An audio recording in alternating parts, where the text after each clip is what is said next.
Okay, to form the 3D end cap, you'll need 5 sections of 2x4 grid.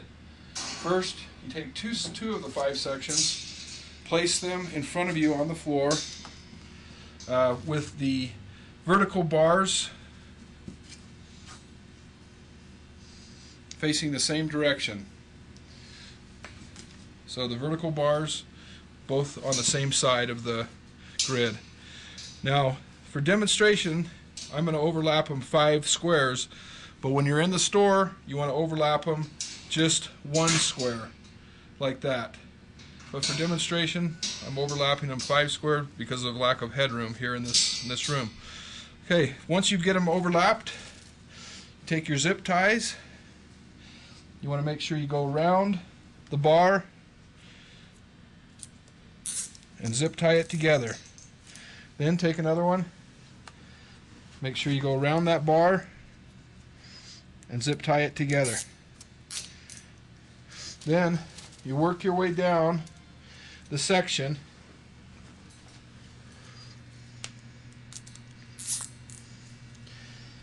until you get the whole thing zip tied completely together.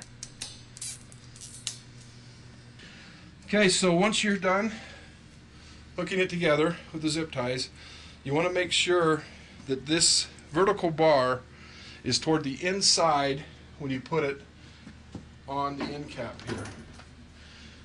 Before you zip tie it to the table, you want to take another section of grid, set it on the table, splitting the difference, centering it right down the middle.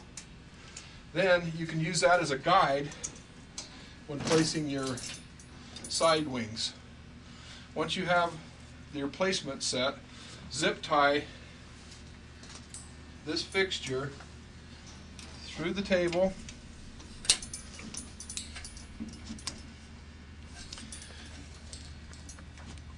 and secure the top against the back of the table. Then work your way down with about 6 grid strips, or zip ties I should say, all the way down to the bottom.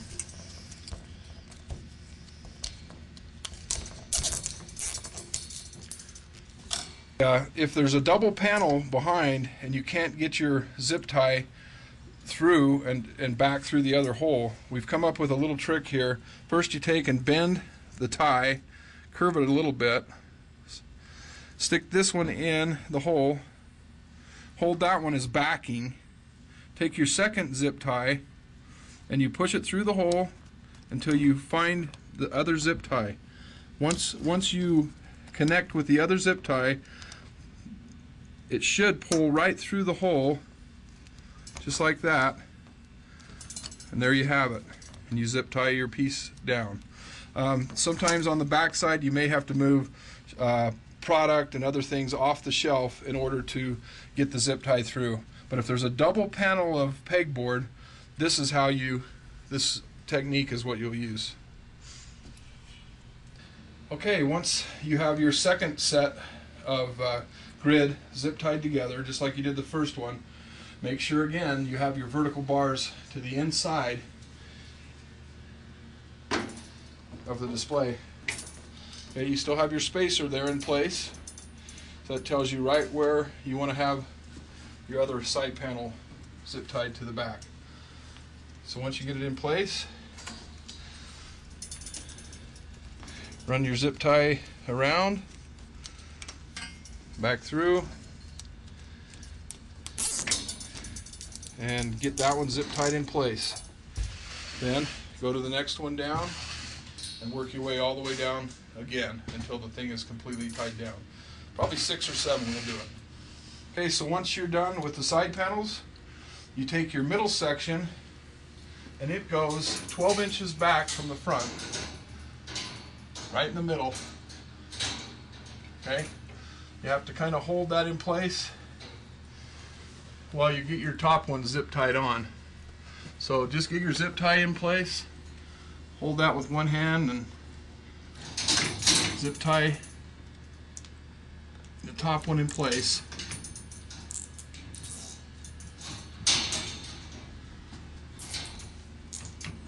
Okay, now get the other one. It helps if you have an extra hand. If someone's available, grab them. They can help you hold the grid up while you're zip tying this.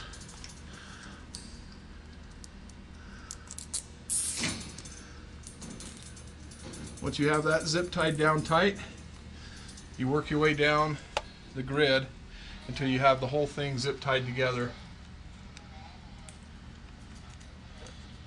tightly. Okay. All right, once you have the center section in place, you want to start putting on your arms and sign holder fixtures.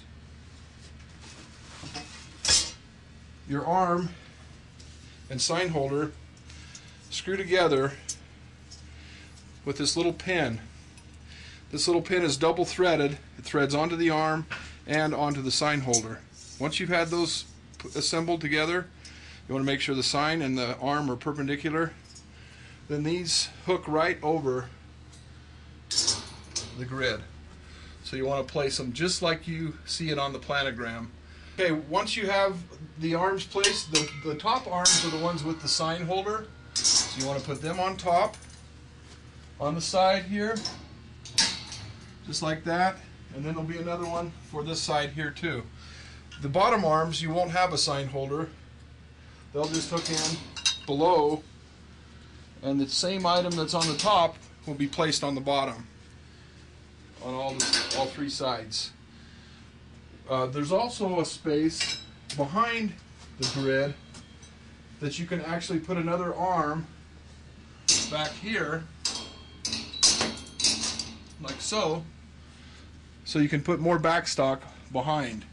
Just hook it up underneath for storage. Once this runs out in front, the clothing runs out here, they can start grabbing from here and pulling it out to the front here. Once you have your signs up, there'll be a sign made for each product. The sign looks like this. There's a slot on the top edge. Sometimes you have to open it up with your fingers to get the slot open. This just sleeves right straight down, and then you can retail sign everything that's on your planogram. And that's it. Once you're done with that, pat yourself on the back. You've done a great job, and you're done.